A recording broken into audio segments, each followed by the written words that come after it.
उत्तम ब्रह्मचर्य धर्म जीवन की सबसे बड़ी साधना। आचार्यों ने कहा उत्तम ब्रह्मचर्य धर्म की जीवन की सबसे बड़ी साधना है। आप बाकी के धर्मों का पालन कर सकते हो, लेकिन उत्तम ब्रह्मचर्य की धर्म की साधना अगर आपने एक बार कर ली तो आपके अंदर बेटा ब्रह्म जागृत होगा, और वो ब्रह्म जागृत हो गया तो फिर संसार के ब्रह्मांड में तुम्हें घूमना नहीं पड़ेगा। संसार का ब्रह्मांड कब तक रहेगा? जब तक तुमने अपने ब्रह्म को नहीं जाना, अपने ब्रह्म को समझने का प्रयास नहीं किया। हम पूजा में पढ़ते हैं उत्तम ब्रह्मचर्य मन आनो, मात बहन सुता पहचानो, सहेवान वर्षा बहु सूरे, टिके नैन बान लखे कोरे। उत्तम ब्रह्मचर्य ब्रह्म का धर्म पालन करना केवल मनुष्य पर्याय में ही सार्थक है।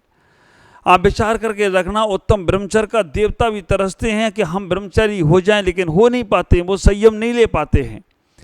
आप ब्रह्मचर्य के माध्यम से अपनी साधना को बढ़ाएं।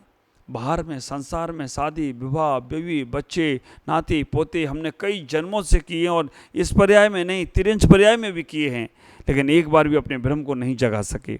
ब्रह्मचर्य की साधना सबसे बड़ी साधना है। आप ब्रह्मचर्य की साधना से अपने ब्रह्म को जगाने का प्रयास करें, और जिसने अपने ब्रह्मचर्य की साधना को समझ लिया, जिसने अपने आप के मन को कंट्रोल में कर लिया, ख्याल करके रखना उसका जीवन बहुत बहुत आनंदित होता चला जाता है। सबसे ज़्यादा भटकाने वाली इस शरीर में दो इंद्रियां हैं, एक रसना इंद्रिय है और एक वासना इंद्रिय है। रसना इंद्रिय के कारण से आदमी पेट के कारण से भटकता रहता है, और वासना के कारण से चौगतियों में घूमता रहता है। इसलिए आप इतना ही विचार करें कि अपने जीवन में अपने माँ पिता भाई बहन बेटी और इनके पुत्री, इनके बाद जो भी संसार में हैं उनके प्रति अपने मन में, उनके साथ वैसे तुम्हारे हैं वैसे उनके भी हैं।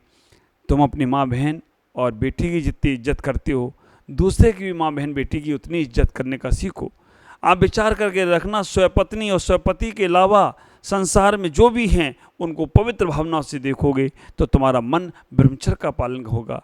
आप ख्याल करना, हम साधु सन्यासी के लिए सारा दुनिया एक पूज्यता के लिए है। क्यों? क्योंकि हमें मालूम है इस संसार में पूज्य व्यक्ति हैं, उनको पूज्यता का सम्मान देते हैं। आपके अंदर भी ये भाव आना चाहिए, तभी तुम्हारा जीवन सार्थक होगा।